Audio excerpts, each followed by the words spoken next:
Hello guys and gals, and welcome to part 2 on how to play guitar for beginners. Today we're going to be looking at the names and numbers of the strings and how to tune them, because the first step to playing your guitar is getting it in tune. Now, for a guitar that has the 6 tuning keys along the top, the outermost one right here is going to be your first string, which is this one, which is the lowest, closest to your leg, which is the highest in pitch, the thinnest string. That's your first string. Then you move straight up. Second string, third, fourth, fifth, and sixth string is the one that's closest to your chest or your head. Now, the names starting with the sixth string are E, A, D, G, B, and E. Those are the names of the notes that are sounding when you play those strings, just without holding anything down, just open. Okay, as you see here, we have a little homemade diagram I made. This is what's called fretboard diagram. That little yellow dot represents the 3rd fret marker on the neck of most guitars. And if you see here, we have the strings, the numbers, as well as the names. So as you see, this is like if a guitar was in a stand, straight up and down. The 6th string is the one that's closest to your head, is on the left, and go ahead and memorize that. Okay, now that you've had a second to look at that and familiarize yourself with a little bit more with it, give you a little sentence that can help you learn the names of the strings, starting with the lowest one, which is the 6th, not the 1st. The 6th is the bottom one, bottom in pitch, the lowest, the thickest string, the one closest to your chest, is Eddie, E, 8, A, D, dynamite, G, good, B, bye, E, Eddie. Eddie, 8, dynamite, goodbye, Eddie. And that'll help you learn them from the bottom up. And that's all you need to know for there. Now, to actually tune your guitar, it's making the sound that it's making match what it should be, which would be the name of the string. So, starting with, if you bought a guitar beginner kit, or if you bought something from the store, I'm sure they told you you're going to need one of these, and that is an instrument cable. The guitar uses a standard 1/4 inch instrument cable. This one has a straight end and a 90-degree end, and that makes it convenient for if you're plugging into a Strat like this, or something with a similar input coming off at a 45-degree angle there, the straight end works better. And if you're playing a guitar like the Ibanez or the Gibson over here, where it has an input that's flat, the 90-degree works better. So it's not a big deal. It's not going to make or break based on which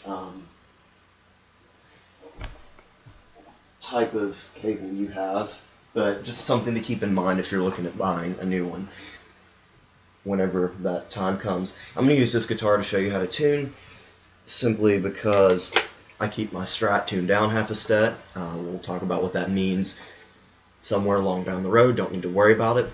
So plug one end into the guitar, and then the other end into your handy dandy tuner. Now, this is a Korg tuner slash metronome. We'll get into what a metronome is later.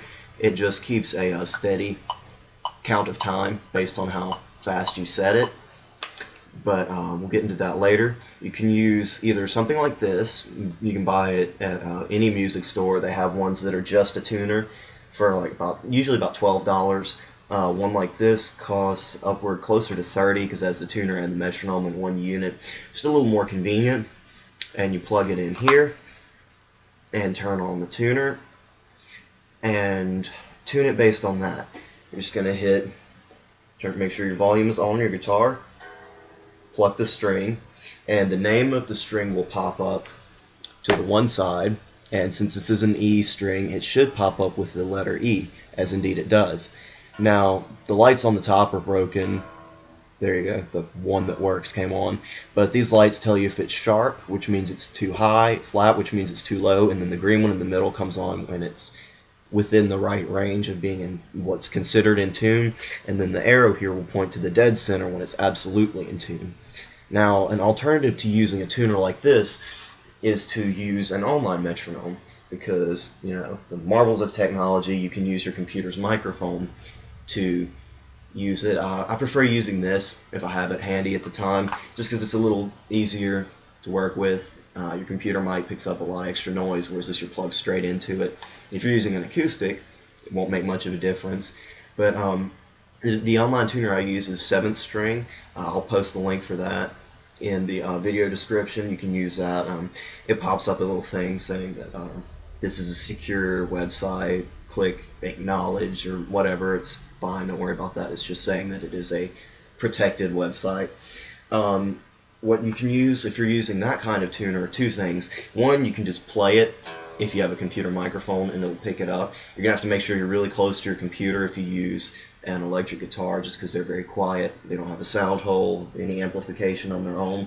Or you can get a handy little adapter, which is a 1/4 inch to 1/8 inch, and an 1/8 inch is just like your regular headphones. You can see just like a headphone tip, and you plug this in, and then you plug this into your computer's microphone jack, and then it will automatically pick up that sound instead of your computer's microphone. So it's a way of getting the signal to your computer clear. You don't have to worry about as much interference, and you get a better, it's easier. You don't need it, but it's easier, especially if you're just starting out. It can be a bit confusing when the tuner is jumping all over the place. You know, what's going on? So this costs about $2, $3, depending on where you get it, and these come in handy anyway. So eventually you're gonna have 1 or 2 or 25 of them laying around. But once you got it plugged in, you got everything turned on, you go through one string at a time, kind of lay your hand on the other strings a little bit to keep them from vibrating. It makes it better, easier to tune. And then you pluck the string, and then you turn the knob to make it get in tune. It's really the best way I can describe that. If it's really out of tune, it might come up with a different letter name. Like E might come up as a D or a C, and all you need, without getting into the musical alphabet too much, musical alphabet runs just like the regular alphabet, A, B, C, D, E, F, G. So if you know this string, hey, I know the name of this string, it's an E. It's coming up as a C. Okay, so C, D, E. So I need to tune it way up. And also the string will be really loose and floppy. So, or if it's coming up as an F or a G, you're like, oh crap, I need to turn it down. You want to be careful the first couple times you tune it. If it's really out of tune, make sure you don't snap the string. So, yeah, it shouldn't be too hard, just kind of throwing a lot of information at you at the moment. But E, then up to the 5th string, which is your A.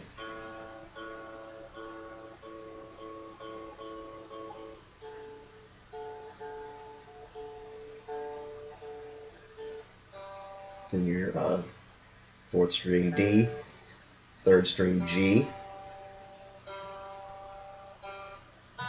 2nd string B,